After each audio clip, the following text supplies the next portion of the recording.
Pourquoi ce silence autour des missiles déployés à Ouagadougou? Le Burkina Faso affiche aujourd'hui une puissance militaire inédite depuis près de 30 années. Et pourtant, personne n'en parle. Le monde détourne le regard, comme s'il refusait de voir ce qui se prépare.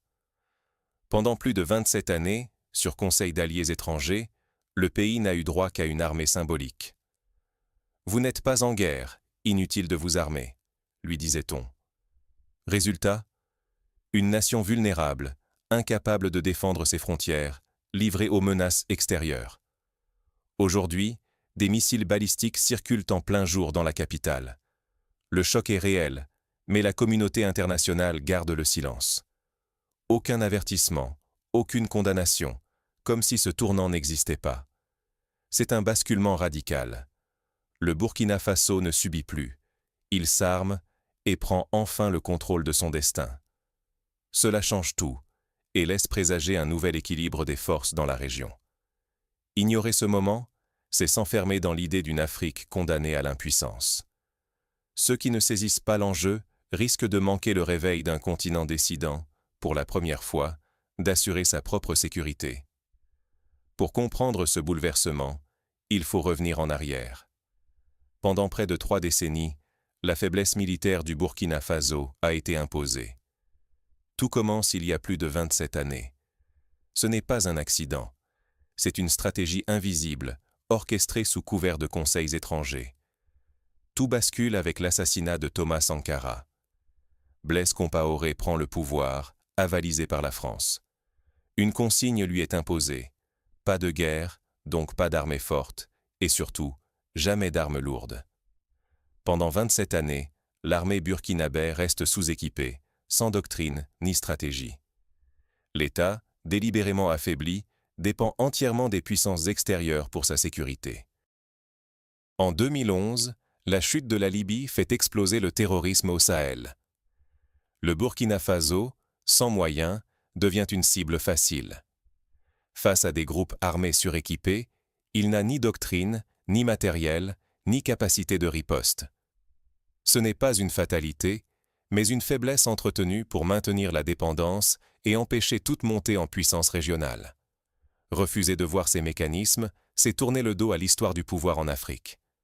Mais en septembre 2022, tout change. Avec Ibrahim Traoré, le Burkina Faso décide de rompre le cycle. Pour la première fois depuis l'indépendance, le pays se dote d'une véritable armée. Cette renaissance bouleverse l'équilibre régional. Pendant plus de 25 années, le Burkina Faso a vécu sous contrôle, désarmé, dépendant, condamné à supplier pour survivre. Mais tout bascule lorsque Traoré prend le pouvoir, prêt à briser ce cercle humiliant. Il exige immédiatement le départ de la France, ferme les bases étrangères, annule chaque accord militaire imposé. Plus de tutelle, plus d'arbitre. Désormais, la souveraineté s'impose, sans négociation. L'armement devient massif, urgent, sans condition. Les armes arrivent de Russie, de Turquie, de Chine. Aucun moratoire, aucun compromis occidental. L'objectif? Préparer le Burkina Faso à une vraie guerre, non à une illusion de sécurité. Le recrutement explose. Des milliers de volontaires s'engagent, formés à la hâte mais déterminés. Pour la première fois, la défense devient l'affaire de tous, soldats, villageois, jeunes, anciens. La peur recule, la mobilisation gagne tout le pays. Les résultats arrivent vite. Les groupes terroristes reculent, les attaques diminuent. L'État redevient acteur. Ce qui ressemble à une escalade militaire est d'abord une libération psychologique. Le Burkina Faso assume sa volonté de vivre libre. Mais rester soumis, c'était accepter la disparition de régions entières, la mort de milliers d'innocents. Traoré a choisi la rupture. Et ce choix fait déjà écho au-delà des frontières. Cette métamorphose concerne toute la région. Le Mali, le Niger et le Burkina Faso forment désormais l'Alliance des États du Sahel. Une union née de l'urgence, mais conçue pour durer. Défense commune, partage du renseignement, coordination stricte et une règle absolue, aucune ingérence étrangère. La doctrine du bouclier collectif change tout. Fini le chacun pour soi. Une attaque contre l'un est une attaque contre tous.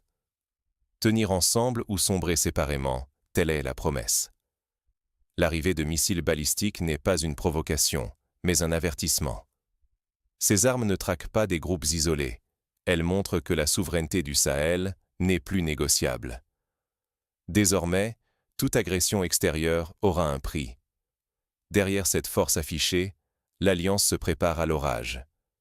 Les chefs parlent d'un hiver noir, attaques terroristes, sanctions économiques, campagnes de désinformation, tentatives de déstabilisation. La riposte? Anticiper, s'unir, refuser l'isolement. Sans cette alliance, chaque pays resterait vulnérable, exposé à toutes les pressions extérieures. Unis, ils dressent un rempart contre toutes les menaces, visibles ou invisibles. L'équilibre du Sahel bascule. Pour la première fois, l'Alliance impose ses propres règles. Mais combien de temps cette nouvelle puissance pourra-t-elle résister à l'adversité? La leçon du Burkina Faso. L'indépendance ne se quémande pas, elle se construit, pas à pas. Armer le Sahel, c'est refuser la résignation. Pendant plus de 27 années, le désarmement imposé a laissé le pays vulnérable, livré au jeu des puissances étrangères. Désormais, le Burkina Faso reprend le contrôle de son histoire. Les missiles dans les rues ne sont pas une provocation, mais un rempart. Ce peuple ne sera plus jamais pris au piège de la faiblesse. La souveraineté devient une réalité tangible. Ce n'est pas une fuite en avant, c'est une reconquête. Sortir de la dépendance militaire, c'est retrouver la dignité et l'autonomie. Chaque stratégie, chaque décision appartient enfin à ceux qui vivent et luttent sur cette terre. La peur change de camp. Ceux qui profitèrent d'une Afrique affaiblie voient naître une union décidée à ne plus céder. S'armer n'est pas une menace, mais une condition pour exister. Oublier cette leçon, c'est risquer de répéter le cycle toxique. Contrôle extérieur, chaos, appauvrissement. Chaque arme acquise, chaque frontière consolidée est une victoire sur la fatalité. Mais cette renaissance ne va pas sans bouleversement. L'Alliance des États du Sahel doit maintenant prouver que cette force nouvelle peut garantir la stabilité et l'unité. Le futur du Sahel ne s'écrit plus à l'étranger. Il vous appartient désormais, à vous qui regardez, qui questionnez, qui refusez les récits prémâchés. Être simple spectateur, c'est laisser d'autres raconter l'histoire africaine à la place des Africains. C'est accepter une version officielle, tronquée, qui transforme toute quête de souveraineté en menace ou en folie. Aujourd'hui, une page nouvelle s'ouvre. Le Burkina Faso, le Mali et le Niger ne subissent plus. Ils décident, s'arment, s'unissent. Ce n'est pas une fuite, c'est une reconquête mûrie par des années de manipulation et d'abandon. Prendre part à la réécriture de l'histoire, c'est agir, comprendre, interroger ce qui se joue vraiment au Sahel et ailleurs. Refuser la peur, la passivité, le silence imposé. Aucun financement d'État, d'ambassade ou de groupe.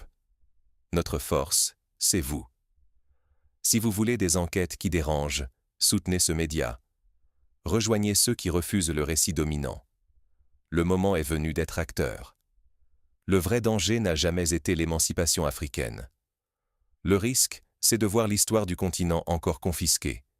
Le choix est là. Rester passif ou prendre part à une information libre. Rejoignez-nous. Soyez partie prenante de ce qui commence maintenant.